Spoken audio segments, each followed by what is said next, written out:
The Chaplin story, haircut.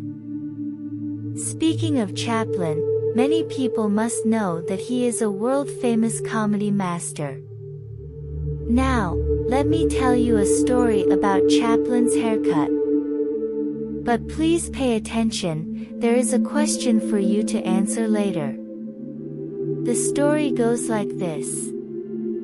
One day, Chaplin came to a remote town and suddenly felt that he should get a haircut. According to the locals, because the town is very remote, there are only 2 barber shops, and each shop has only one barber. Which store is up to him to decide. So, Chaplin walked into the first barber shop and frowned. What's the matter? It turns out that this barber shop has a small house, old seats, and a lot of hair scum on the floor. The worst thing is that the barber's own hair is very ugly.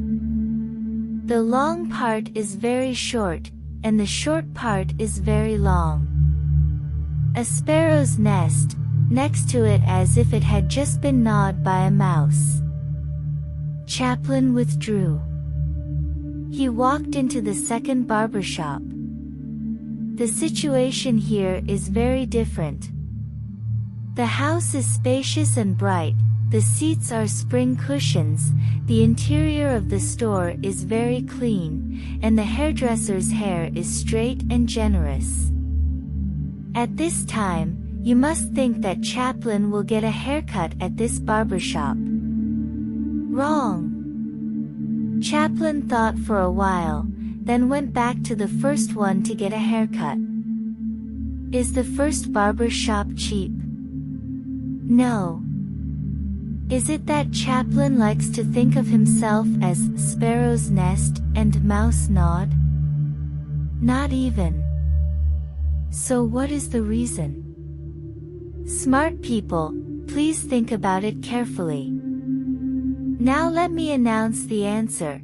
It turned out that Chaplin was thinking that the town is so remote and there are only 2 barber shops, so it can be inferred that the first barber's sparrow nest and mouse gnawed hair is the second one. In addition, the hair residue scattered on the ground of the first barber's shop can also indicate that there are many customers, that is, the barber's technology and service are definitely better than the second one. Witty Chaplin. The genius humorist Chaplin was once robbed by gangsters with a gun to the head. Chaplin knew that he was at a disadvantage, so he didn't make senseless resistance, and obediently offered his wallet. However, he said to the robber, "This money is not mine, but my boss's. Now that you have taken this money, the boss must think that I have embezzled public funds. Brother, I want to discuss it with you, please put it in my hat." 2 shots were fired, proving that I was robbed. The gangster thought, with this money, this small request can certainly be satisfied, so he fired 2 shots at the hat. Chaplin pleaded again, "Brother, can you give me another shot in my clothes and one in my pants to make my boss more convinced?" The simple-minded robbers who were overwhelmed with money did the same, and all 6 bullets were fired. At this time, Chaplin swung a punch, knocked out the robber, retrieved his wallet, and left with a smile. Smart people are often able to get out of trouble on their own. Edison hatching chicks, Edison hatching eggs. Today, we tell the story of the scientist Edison. Electric lights and movies were all invented by him. He is the king of inventions in the United States. When Edison was a child, he used to ask this and that, "What is this? Why is that?" He was a brainy child. When Edison was 5 years old, one day, he saw the hen at home, staying in the nest all the time. "Do not move. What is going on?" Edison picked up the hen and took a look. "Oh, there are a dozen eggs in the nest. Count them. There are more than a dozen." "Strange, did the hen lay so many eggs today?" He jumped up and down and ran to ask his mother.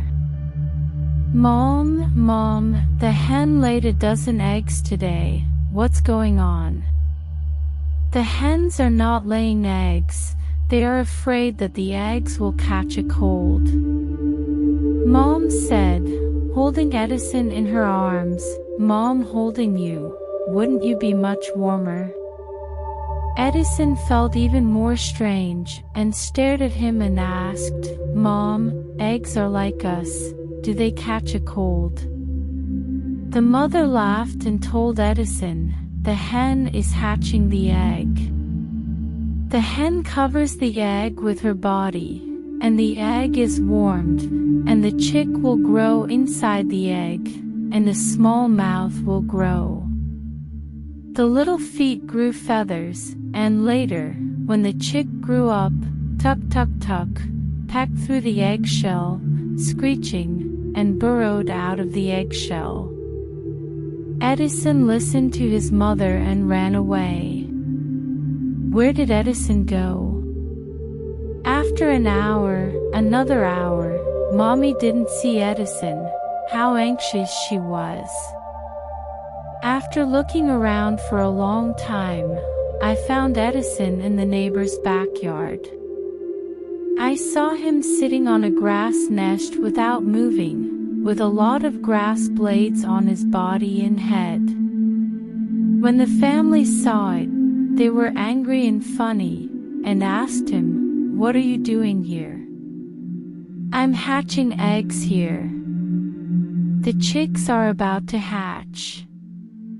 Edison's father shouted, "What eggs are hatching? Come out."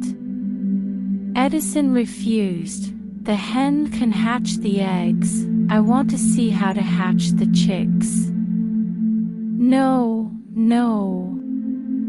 Go home," Dad yelled again. But his mother didn't blame or make fun of him, because she knew Edison's character.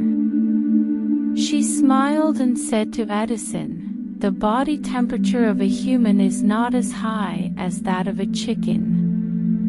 If you hatch like this, you won't be able to hatch chicks." Although Edison did not hatch chickens, he gained a lot of knowledge through this egg hatching activity.